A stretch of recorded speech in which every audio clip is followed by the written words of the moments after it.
چلیں جی، تو اب ذرا آپ کو بتائیں کہ یہاں پر ایک چیز بڑی تشویشناک حد تک جس کے اوپر بات ہو رہی ہے وہ یہ ہے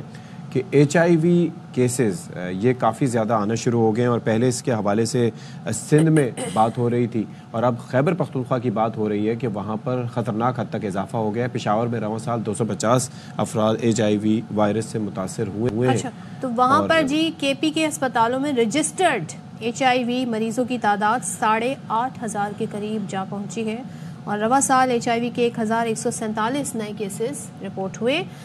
اب رجسٹرڈ ایچ آئی وی مریضوں میں 6,000 سے زائد مرد جبکہ 2,000 سے زائد خواتین ہیں، اور سرکاری دستاویزات بتاتی ہیں کہ اب تک مجموعی طور پر 1,486 اموات ہو چکی ہیں۔ تو مدیحہ سنبل ہمارے ساتھ موجود ہیں، ان سے ذرا بات کر لیتے ہیں۔ مدیحہ، بڑا کنسرننگ ہے کہ یہ کیسز بڑھ رہے ہیں، پہلے سندھ میں رپورٹ ہوئے تھے، اب کے پی میں خاصے حد تک یہ رپورٹ ہو رہے ہیں،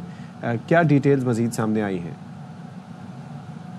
جی بالکل، جیسے کہ اس حوالے سے مشیر صحت احتشام نے بھی یہی بتایا ہے کہ 2023 میں یہ کیسز جو تھے 1,147 تھے، جبکہ اب 2024 میں 1,173 کیس ہو گئے، جو کہ یہ ایک اضافہ ظاہر کر ہے۔ اور جیسے کہ بتایا گیا صوبے میں اس وقت رجسٹرڈ جو ایچ آئی وی ایڈز کے مریضوں کی تعداد 8,000 سے تجاوز کر گئی ہے۔ تو یہ صرف 13 ضم شدہ اضلاع سمیت صوبے کے 13 مراکز میں یہ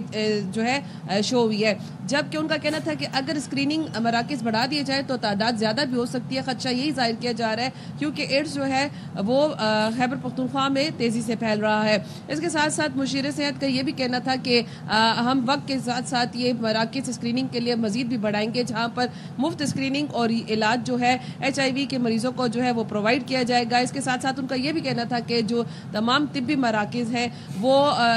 آلات جراحی کی اسٹرلائزیشن سسٹم کو جو ہے مضبوط اور مربوط بنائے اور یقینی بنائے، اور ان کا یہ کہنا تھا کہ استعمال شدہ سرنج نہ یوز کی جائے، عوام خود بھی اس طرف توجہ دے، اور جہاں پر جیسے کہ بیوٹی پارلر، سیلونز، حجام کی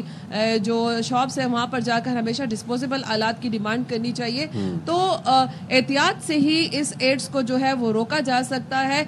جیسا کہ مرد اور خواتین کی فگرز آپ نے بتائی ہے، اسی طرح ٹرانسجینڈرز بھی جو ہیں 171 ٹرانسجینڈرز میں بھی ایڈز کی جو ہے تشخیص ہوئی ہے، اور بار بار یہ خدشہ ظاہر کیا جا رہا ہے کہ یہ تعداد زیادہ بھی ہو سکتی ہے، چونکہ اس وقت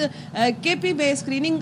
جو مراکز ہے وہ ضم شدہ اضلاع سمیت 13 مراکز ہے۔ اب ان مراکز کو وقت کے ساتھ بڑھایا جائے گا تو یہ زیادہ بھی تعداد ہو سکتی ہے۔ تو اس کے لیے ضروری یہی ہے کہ عوام جو ہے اپنے طور پر بھی احتیاطی تدابیر کو اپنائے تاکہ اس جان لیوا مرض سے جو ہے وہ بچا جا سکے۔ جی تھینک یو سو مچ مدیحہ، میں بتا رہی تھی کہ انفارمیشن بہت ضروری ہے، اور خاص طور پہ حکومت کو بھی لوگوں کو گائیڈ کرنے کے لیے اس طرح کی کچھ مہم چلانی چاہیے جس سے لوگوں کو آگاہی ہو، اور اس مرض سے کیسے بچا جا سکتا ہے اس پر بہت زیادہ لوگوں کو آگاہی دینے کی ضرورت ہے۔